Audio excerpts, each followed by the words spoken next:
Welcome back. Kansas officials will be in England this week promoting Wichita and the state's aviation industry. Senator Jerry Moran, Governor Laura Kelly, and even Wichita Mayor Lily Wu will be discussing Kansas aviation at the Farnborough International Air Show near London. And joining us live from London this morning, we have Senator Jerry Moran. Senator, what are you hoping to achieve while being there? Well, I'm pleased to be with you, but I'm pleased to be with about 50 Kansas companies who are here promoting what they do in Kansas, growing their business, demonstrating once again that our state is the air capital of the world.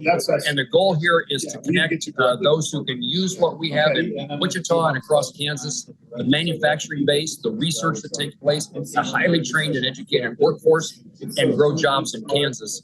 And while a lot of what I'm doing is trying to promote our state, as you'd expect from a senator from Kansas, it's very important. I want Kansas to remain the air capital of the world forever.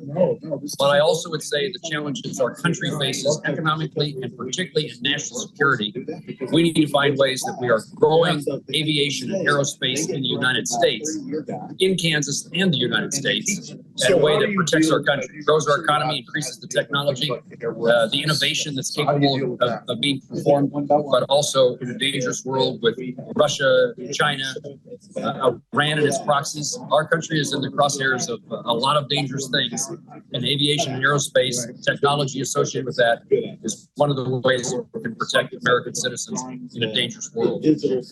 Sure. Sure. And Senator, is the show different this year, you know, following all the headlines around Boeing and even Wichita Spirit Aerosystems?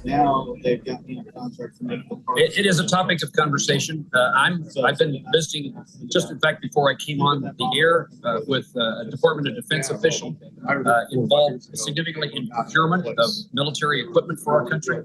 And the goal I've had for now, as this issue of Spirit being reacquired by Boeing has surfaced, I want to make sure that the jobs that are there today at Spirit that aren't related to Boeing commercial or Boeing defense, that they stay in Kansas. Maybe they stay with Boeing and what they acquire Spirit, maybe those jobs stay at Boeing.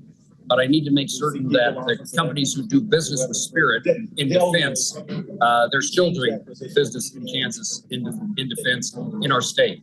And so it is a topic of conversation. We've certainly had conversations with Boeing while we've been here, but we want to make sure that the things that we've been doing to diversify the South Central Kansas economy and space and defense, we can't let those get away from us in this acquisition. Is there anything that you would like to say to those people who do work in aircraft? Because I know a lot of people certainly, you know, they're on edge, they're worried, and they're wondering and hoping for the best for the future with this industry. What would you like to say to those folks?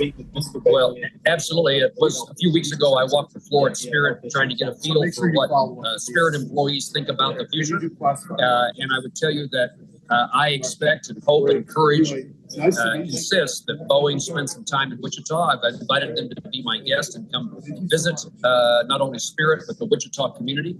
And I've told them that I think that Boeing still has some things to demonstrate to our community. We have a long history with the Boeing companies, but we need to make certain that that relationship is one that's more than a one-way street.